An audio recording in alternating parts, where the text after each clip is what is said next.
Good morning, all of you. Diploma third sem mechanical, subject SM,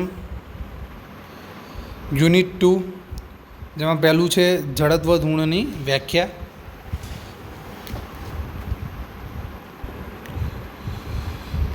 કોઈપણ ક્ષેત્રફળની અનુસંધાન અક્ષ ફરતે લીધેલી બીજી વખતની મોમેન્ટ, ઓકે, જે સેકન્ડ મોમેન્ટ જે લઈએ, બરાબર છે, મોમેન્ટ ઓફ મોમેન્ટ, ઓકે, તેને જડત્વ ધૂળ કહેવામાં આવે છે અથવા મોમેન્ટ ઓફ ઇનર્શિયા કહેવામાં આવે છે. ઇંગ્લિશમાં શું કહેવામાં આવે છે? Moment of inertia. એને શોર્ટમાં MI તરીકે ઓળખવામાં આવે છે, બરાબર છે.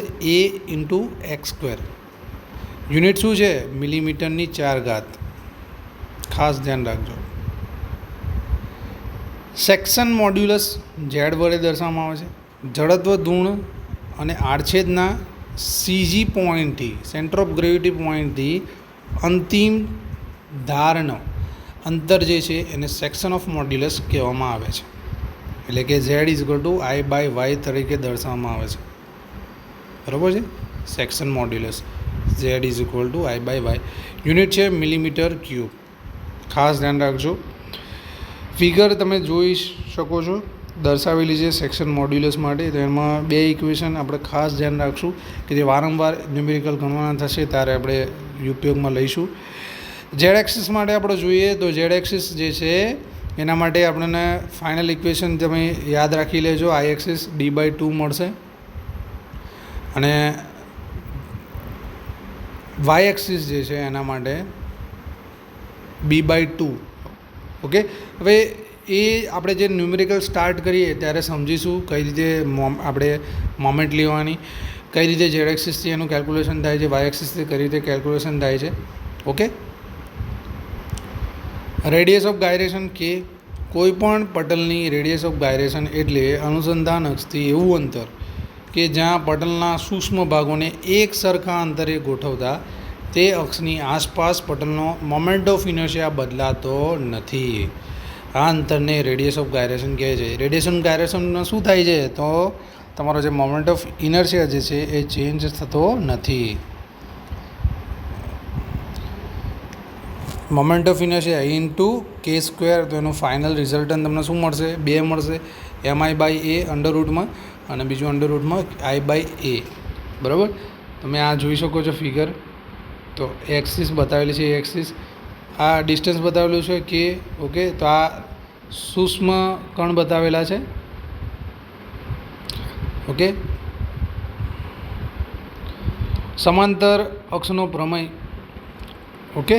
પેરેલલ એક્સિસ થિયરમ જે છે, IG એ કોઈપણ સમતલ સપાટીના CGમાંથી, સેન્ટર ઓફ ગ્રેવિટીમાંથી પસાર થતી અક્ષ પરનો મોમેન્ટ ઓફ ઇનર્શિયા હોય તો આ અક્ષને સમાંતર H અક્ષરે દૂર આવેલી AB અક્ષ પરનો મોમેન્ટ ઓફ ઇનર્શિયા તમને શું મળશે? IG + AH². બરાબર છે. અહીં ગાડી આપણે શું કન્સિડર કરેલું છે? એરિયા કન્સિડર કરેલું છે, બરાબર છે. એરિયા કન્સિડર કરેલું છે. જો 2 માર્ક્સમાં પૂછાય તો આટલું ઇનફ છે, ઓકે. તો આ તમે ફિગર તમારે ડ્રો કરવી પડશે, આ ફિગર તમે બતાવવી પડશે. આ જે natural axis, H height, CG બતાવજો. તમે જોઈ શકો છો પદાર્થનો મોમેન્ટ ઓફ ઇનર્શિયા બતાવેલો છે, જે ક્રોસ H પેટર્ન ઇન્ડિકેટ કરેલ છે. એ ગાડી આપણે એરિયા કન્સિડર કરીએ છીએ AH². એટલે જો માસ કન્સિડર કરીએ તો MH² થઈ જાય.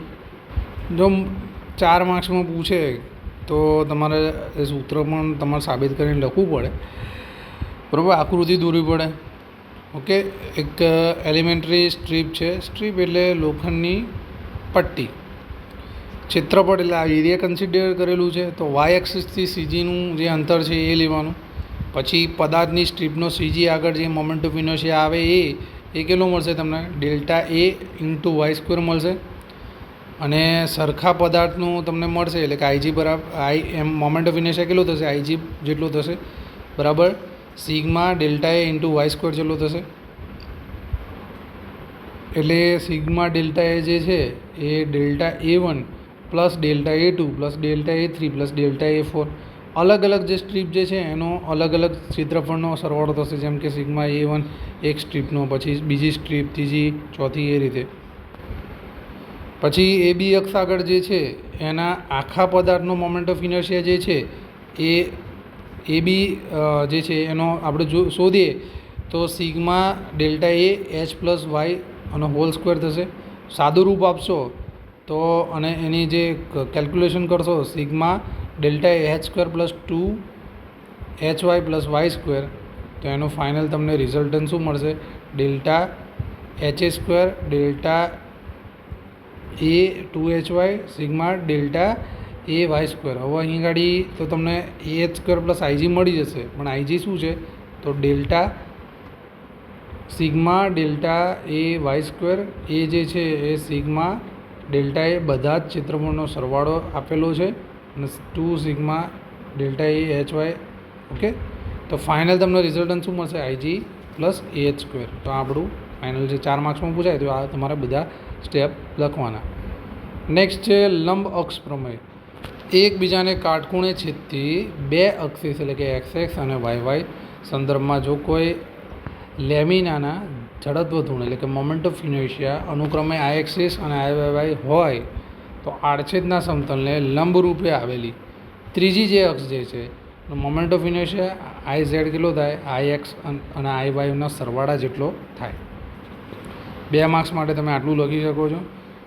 4 માર્ક્સમાં તમારે આખું ઇક્વેશન ડિરાઈવ કરવું પડશે. આ ફિગર તમે ડ્રો કરેલી છે x y z, x y y z. Okay,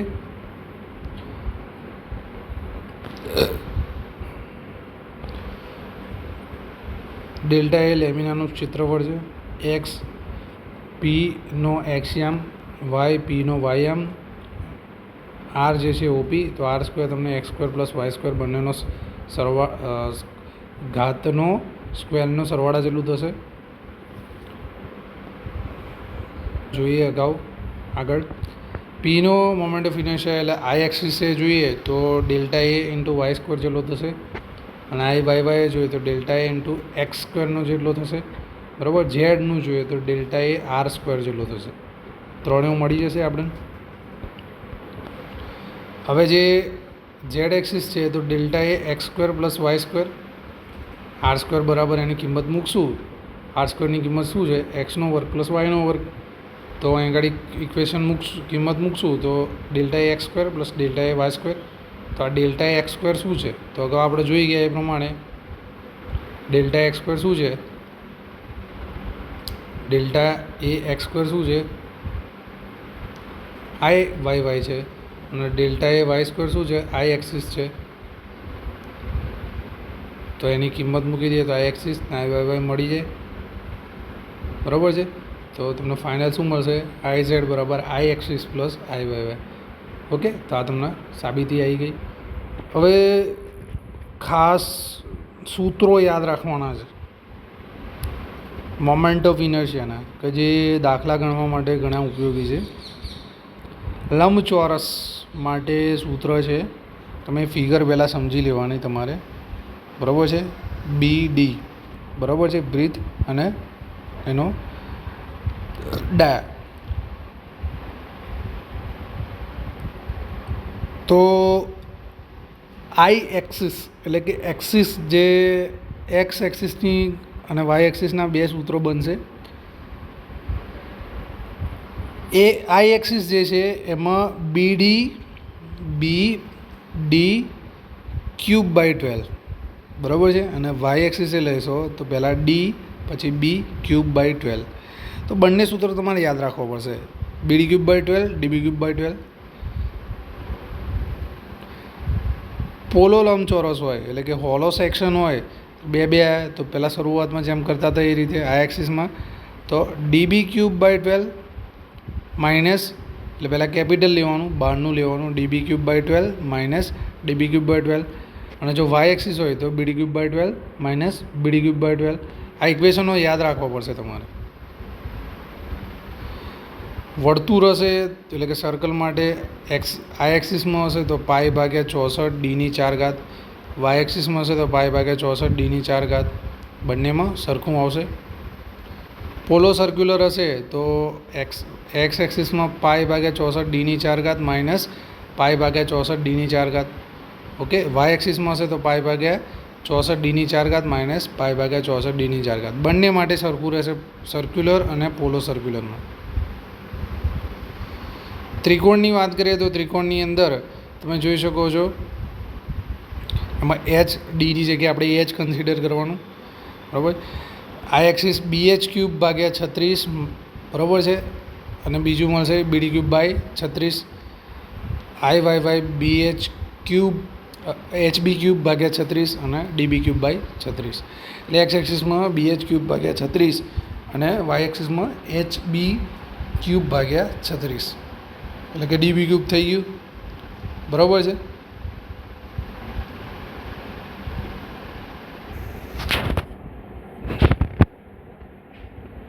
આપણી પાસે મોમેન્ટ ઓફ ઇનર્શિયાના બે એક્ઝામ્પલ છે, તમે નોટ ડાઉન કરી લેજો રકમ, બરાબર.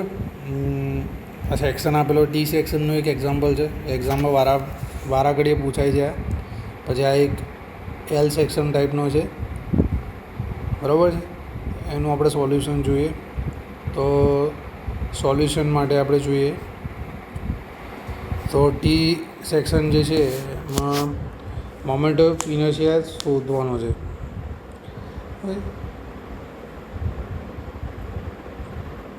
એટલે આપણે એક્સ વાય શોધવું પડશે પહેલાં, એક્સ બાર ને વાય બાર, એની સાપેક્ષ મોમેન્ટ ઓફ ઇનર્શિયા આપણે શોધવું પડશે. ઓકે, એક્સ વાય શોધવું પડશે, પછી એનું સાપેક્ષમાં શોધવું પડશે. હવે આ જે સેક્શન તમારા શોધવાના છે એમાં ટી સેક્શન છે, બધી વિગત આપણે ફિગરમાં બતાવેલી છે, બરાબર. તો પહેલાં આપણે એનો એરિયા ફાઇન્ડ કરવો પડશે, બરાબર.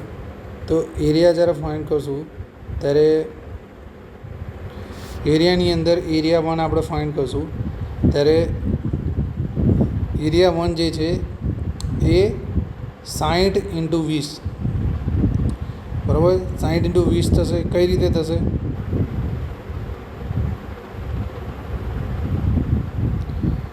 ઓકે, A1 એટલે કે એરિયા કઈ રીતે શોધવાનો? 60 × 20 કઈ રીતે આવે? તો ફર્સ્ટ સેક્શન માટે તો એની કેટલી છે? 60 છે. થિકનેસ કેટલી છે? 20 છે. બંનેનો ગુણાકાર તો તમને એરિયા 1 મળી જશે. એ રીતે એરિયા 2 માટે પણ બીજા સેક્શન માટે તો થિકનેસ કેટલી છે? આ તમારી થિકનેસ કેટલી છે? 20 છે, અને આ 60 એની હાઇટ આપેલી છે, એટલે શું થશે? ગુણાકાર.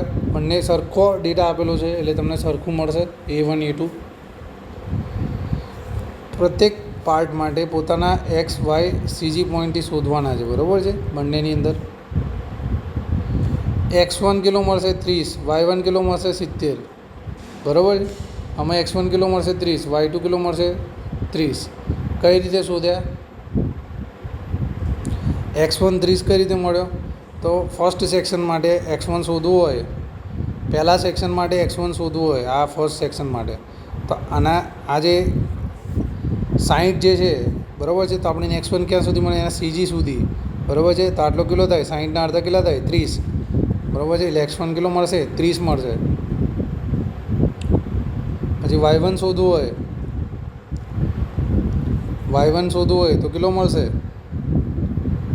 y1 નેચરલ એક્સિસથી નીચેથી લેવાનો. y1 જે છે, y1 ને y2 બે આવશે, અહીં ગાડી x1 અને x2 બે આવશે, બરાબર છે. તો y1 કેટલો મળશે? અહીંથી કેટલું છે? અહીંથી આ કેટલું છે? 60, અને આ 20, તો 20ના અડધા કેટલા? 10, એટલે 60 + 10 કેટલા થશે? 70. તો કેટલા મળશે? y1 70, બરાબર. 30 70. x2 30, y2 30 કઈ રીતે મળે? તો જોઈએ ફિગરમાં. x2 કેટલા છે? અહીંથી ડિસ્ટન્સ કેટલું થયું? 60 છે ટોટલ, સરખું જ છે, બરાબર છે. તો x2 કેટલા મળશે? એ પણ 30 જ મળશે. હાફ કરશું, CG પોઈન્ટ સુધી શોધવાનું, બરાબર છે. ઓકે, અને y2 કઈ રીતે મળ્યા? તો y2 જે છે કેટલું ડિસ્ટન્સ છે? CG પોઈન્ટ સુધી જોવાનું, બરાબર છે. આના CG પોઈન્ટ અહીંયા આવે એટલા માટે આટલા સુધી લાંબુ થવું પડે, અને અહીં ગાડી CG પોઈન્ટ અહીંયા છે, બરાબર છે, y2 સેક્શન માટે, બરાબર છે. તો આ કેટલું છે? 60, એના કેટલા થાય? અડધા 30, તો એ પણ કેટલું મળશે? 30 જ મળશે.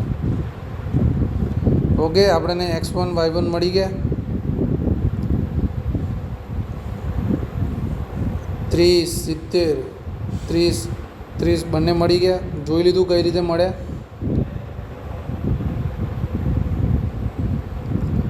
હવે કશું જ કરવાનું નથી. x1ની ફોર્મ્યુલા છે, y1ની ફોર્મ્યુલા છે, x બારની ફોર્મ્યુલા છે, y બારની ફોર્મ્યુલા છે.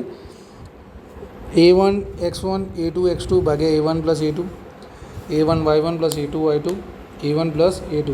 એની અંદર જસ્ટ એની કિંમત જ પુટ કરવાની છે. a1 કેટલા મળે 1200 છે ઇન્ટુ x1 કેટલા મળે, બરાબર. બધી જે વેલ્યુ આપણે શોધી એ બધી વેલ્યુની કિંમત ખાલી મૂકવાની છે. મૂકીને એનું સાદું રૂપ આપવાનું છે. તો તમને બે વેલ્યુ મળશે. x બાર 30 મળ્યા, y બાર 50 મળ્યા, બરાબર છે.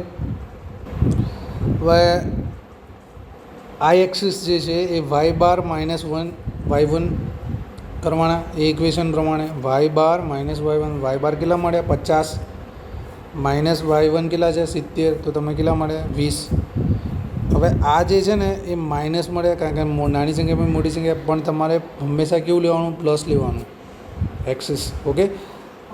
આઈ વાય જે છે એ એક્સ બાર માઇનસ x1, એટલે કે એક્સ બાર કેટલા મળે 30, અને x1 કેટલા છે એ પણ 30 છે, તો કેટલું મળે 0. તો આઈ વાય એચ વાય કેટલા મળે 0. એ રીતે એચ એક્સએસ કેટલા મળે 20. ઓકે. તો એ રીતે આ બાજુ જોઈએ તો એચ એક્સએક્સ જે છે એ વાય બાર માઇનસ y2, એટલે 50 માઇનસ 30, વાય બાર કેટલા છે 50, y2 કેટલા છે 30, તો એ 20 થયા. Okay. X bar minus x2 આઈ વાય જોઈશું તો એ 0 થઈ જશે.